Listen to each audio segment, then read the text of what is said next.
ஸ்தோத்திரம். இன்றைக்காக வேத வசனம் யாத்திராகமம் 14:14. கர்த்தர் உங்களுக்காக யுத்தம் பண்ணுவார், நீங்கள் சும்மா இருப்பீர்கள்.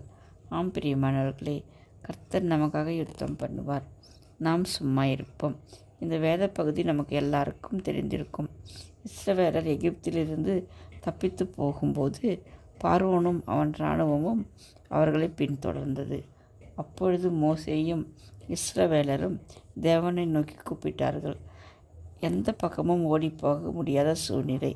முன்னாடி சிவந்த சமுத்திரம், பின்னாடி எகிப்திய இராணுவம். முன்னாடி போனாலும் சாவார்கள், பின்னாடி போனாலும் சாவார்கள், அங்கேயே நின்றாலும் சாவார்கள். இது போன்ற ஆபத்தான சூழ்நிலையில்தான் கர்த்தரை நோக்கி கூப்பிட்டார்கள்.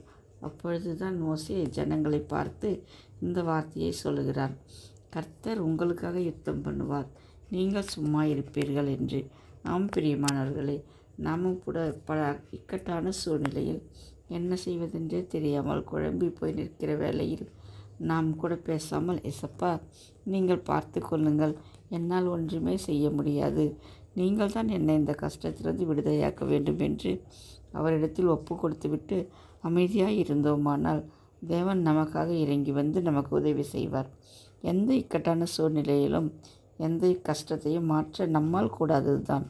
நம் தேவன் மட்டுமே நம்மை கஷ்டத்திலிருந்து விடுதலையாக்கக்கூடும்.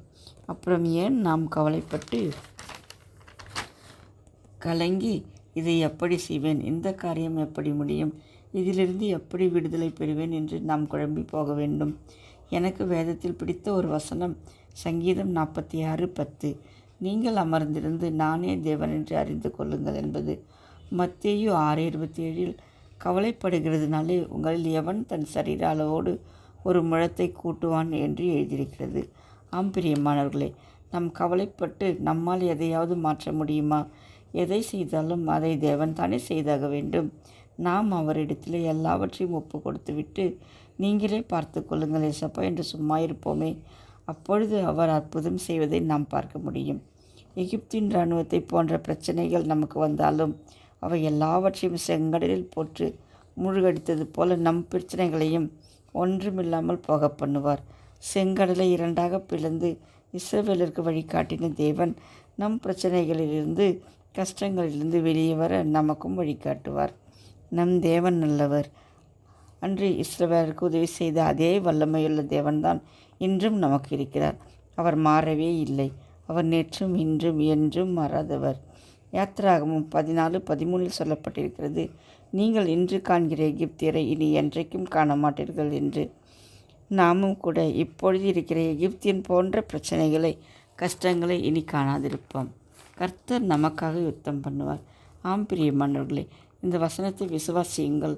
கர்த்தர் உங்களுக்காக எல்லா பிரச்சனைகளையும் மாற்றி போடுவார். எகிப்தின் சேனைகள் போன்ற திரளான பிரச்சனைகள் வந்தாலும் எல்லாவற்றையும் செங்கடலில் அமிழ்த்து போட்டு அவர்களை ஒன்றுமில்லாமல் ஆக்கிவிடுவார். இதற்கு நாம் செய்ய வேண்டியது ஒன்றே ஒன்றுதான். எசப்பா, என் கஷ்டங்கள் பிரச்சனைகள் எல்லாவற்றையும் உம்முடைய கரத்தில் ஒப்படைத்து விட்டேன், நீர் பார்த்து கொள்ளுங்க என்று சொல்லிவிட்டு சும்மா இருக்க வேண்டியது மட்டுமே.